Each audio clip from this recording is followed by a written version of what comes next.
ఓ నాయనో ఏం చలి చుట్టుముట్టు 10 ఏసీలు పెట్టినట్టే అవుతుంది. చింతబరగ తీసుకొని షిట్టు కొట్టినట్టే అవుతుంది. ఈగం అంటే ఈగం ఏగిస్తుంది. పోత ఈగింత పెరుగుతుందట. అసలే పెళ్లిళ్ళ సీజను. పబ్లిక్ ఎట్లా ఏగుతారో ఏమో. సాతికి గప్పిన దుప్పటి తీసేటట్టు లేదు, తీసిన దుప్పటి మలిసేటట్టు లేదు. ఈ ఈగంతోని చిన్న షేర్ అయితే లేదు పబ్లిక్ కు.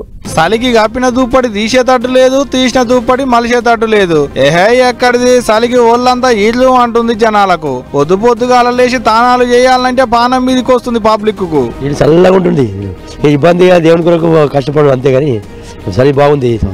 ఈ సంవత్సరం ఎక్కువ ఉంది, 3 రోజులు బాగుంది. ఇవాళైతే బాగా 3 వద్దుల సంది తిప్పలైతుంది అనుకొచ్చిండు ఈ సామి. చలికి తట్టుకోలేక సూరన్న ఎప్పుడు వస్తాడా అని ఎదురు చూసే కథ అవుతుందట.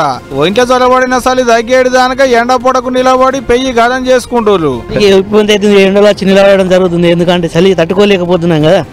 ఇప్పుడు చలి బాగా అడవుల జిల్లా కాబట్టి చలి విపరీతంగా ఇప్పుడు ఇంతే ఉంటది. ఆదిలాబాద్ జిల్లాలో అడవులు ఎక్కువ ఉంటాయి కాబట్టి చలి ఎక్కువనే ఉంటది. కానీ ఈ ఏడికి ఇంత ఎక్కువనే ఉన్నది అనుకొచ్చిండు గీ అన్న.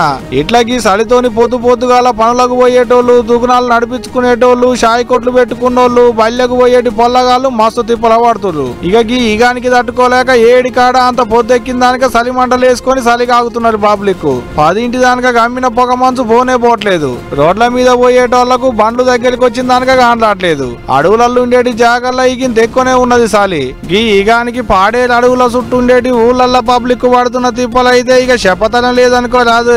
ఇక ఇప్పుడే ఇంతగానో ఉన్నదంటే ముంగడి పొడుగుతో ఇగింత ఎక్కువనే ఉండేటట్టు ఉన్నది. పోండి శివరాత్రికేటు శివ అనుకుంటా పోతుంది. కానీ అప్పటి వరకు జరంతా పైలం పబ్లిక్ లేనిపోని పనులన్నీ పెట్టుకొని ఈగానికి బయట తిరగకూలి పానాలు ఆగం చేసుకోకూలి ఇంటులు కదా.